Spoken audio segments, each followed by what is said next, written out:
Hi everyone, so it's Alex for another episode of Talking Futures from the Berkshire College of Agriculture, and today we are joined by Claire Hunter, the founder, owner and managing director of Claire's Comfy Canines. Hi Claire. Hi.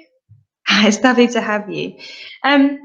So to start off, when I was reading about your company, I saw that you actually left your previous job in recruitment to start your own doggy daycare roughly 10 years ago. Which is amazing. Do you mind sort of telling the BCA students how you got about starting the company and just basically introduce yourself? That'd be great. Okay, hi everybody. So I am Claire Hunter and I am the founder, owner and managing director of Claire's Comfy Canines. We, quite rightly, Alex said, we started about 10.5 years ago, and we are now an award-winning business, and we are in fact the UK's #1 doggy daycare. We were voted in 2018. So it's been a fabulous journey. I started the business in 2010 off the back of my own dog, actually, and looking for care for her and struggling to find somebody that I trusted. She was quite a special dog, and we really wanted someone who would care for her whilst we couldn't care for her when we were at work. And I just didn't trust anybody. It's that simple. And that's where the idea came from. Lovely. So you say that you're like an award-winning doggy daycare centre. For you, has there been like a highlight in your career? I would say that was probably the highlight.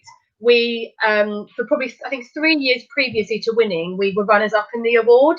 So we had this 4-year journey where we applied and entered for the award, didn't win, came as a runner-up, which is a huge success anyway for a small business in a national award. And I'll never forget the award night. Oh my goodness me, it was just fantastic. The success was brilliant personally. It was great for the business. It boosted the morale for the team. It helped us raise our profile. It helps when you're looking to employ people that they want to work for a really good business, and I think we are. So I would say probably that for me was my highlight. Yeah, absolutely. Absolutely, and it's so fantastic. It must be so great as the owner and the founder of it to see something that's gone from actually you just trying to find someone to look after your own pet to then winning and being nominated for so many national awards. That must be so fulfilling as the founder of it. Yeah, it is, but it's also really brilliant for the team. The fact is that I couldn't run my business without the team I have, and so they all work really hard. Although it's my name, on the business, it isn't just me. It's an entire team of people that make this happen. So for them, it was a huge morale boost as well, and it made them feel fantastic. Amazing. And actually, we've got loads of our animal management students that come to you to do their industry placements every year. From an employer's perspective, what do you think makes a good student placement with you? Okay, so the first thing for us is the application. We get lots and lots of applications for work placements, and we expect our work placements to be treated like an employee. So when you are first looking to go out to a placement, you are having a lot of competition. There's lots of your students there that apply at the same time for the same period, and we only take one student at a time. So competition is quite heavy. So when you are looking to apply for a work placement, treat it like a job application. Treat it seriously and stand out from the crowd. Do some research before you make contact with the company.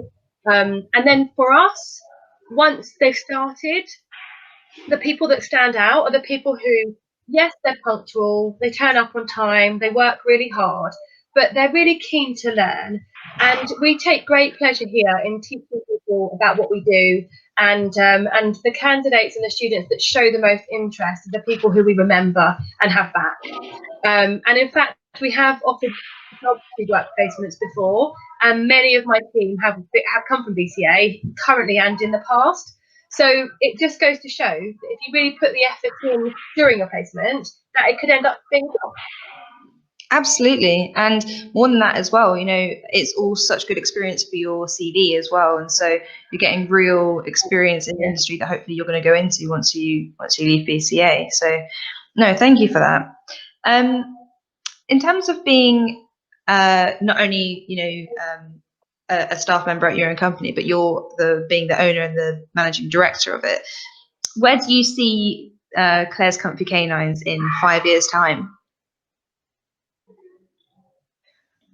Okay, so we have been on quite a journey as a business. We have had various different chapters. We've had a dog groomers here and a shop, and we've grown quite a lot. All what I would describe as organically. So we've grown through our own hard work. We've never had any investors, and with the pandemic, it makes you kind of refocus what you want from life. And actually, right now, I could sit here and say, oh, we want another 5 sites, or we want to take over the doggy daycare sector. When actually, what I want to do is I just want to have a business that continues to be successful, that continues to be profitable, but that continues to have a really good reputation. And sometimes people underestimate the importance of just being happy with what they've got. And I've worked really hard to get to this point, and I don't want to lose what we've got during the pandemic. So 5 years is quite a long time at the minute. It's quite hard to look beyond a day at the moment, but not lose sight of the fact that we've come on a really long journey. We've battled through we closed in one lockdown. We're now battling through another, and as long as we get through this into next year, which we will, and then beyond, is about kind of making sure my team are happy, reinvesting back into the business, spending some money on the business that we couldn't do this year because of the pandemic, and making the environment even better and more enriching for the dogs, and maintaining our level of service and standards. And actually, for me, if we did all of that in the next 5 years and we were still here, I think that for me would be enough, because living through this pandemic as a business owner, it puts a lot of pressure on us. Yeah, absolutely. So I do have a different answer than I probably would have had back in March.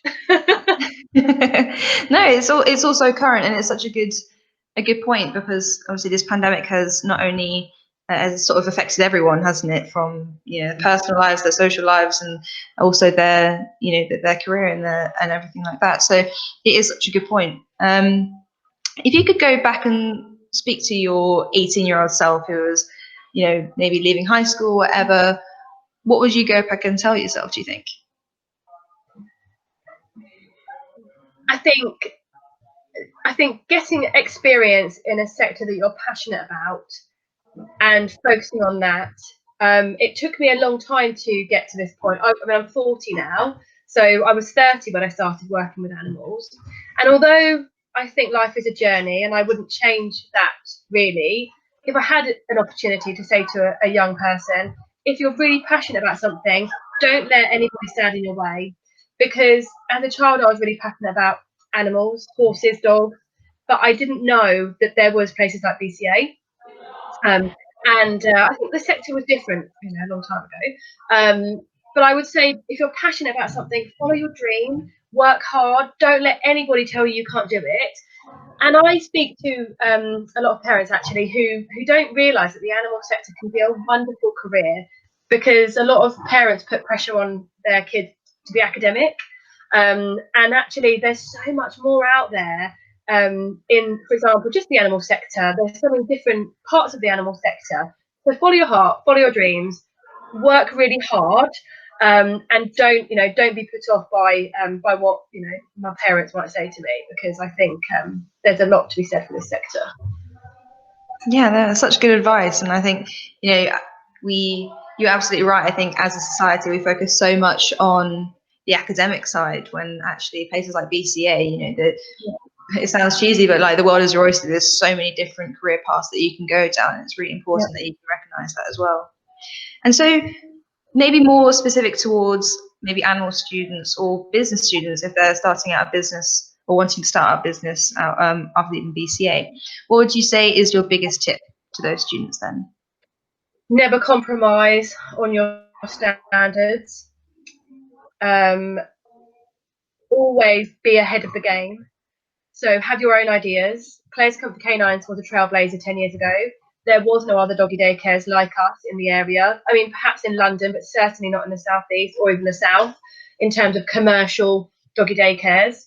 So we've always set our standards, and we've always been ahead of the game as opposed to following in other people's footsteps. So have your own ideas, work hard, and definitely don't drop your standards. And particularly in animal care. Animal care is about animal welfare first and foremost. And as long as you remember that and forget about the money, you will be successful. This industry has got very busy, very popular, and a lot of people think that you can, oh look, you have 20 dogs in daycare, we can make loads of money. When actually the money will come, the success will come if you put the animals first. Whether you work with dogs, cats, horses, pigeons, rabbits, it doesn't matter. Their welfare has to be your number one concern, and your level of standards has to be paramount. And yes, it might take longer to get that success, because if you put the animals first, things do take time, but that time will be worth it. And in the long run, you'll have a better, more stable, more secure business model. And in the last 10.5 years, I've seen so many people, from clients to ex-employees, that have started up in my sector that just haven't achieved what they thought they would achieve, because they didn't do that, and they just focused on their brand or gimmicks, and I guess the human customer, as opposed to focusing on the animal's needs. And if you focus on the animal's needs, the human customer will be happy, and they will recommend you, and your success will come. Oh, that's such amazing advice. Thank you so much. And it's been so lovely talking to you today, Claire. So thank you so much for giving the time for this episode of Talking Futures. Thanks, guys. Hope you find it useful. I'm sure they will. Thank you so much, Claire.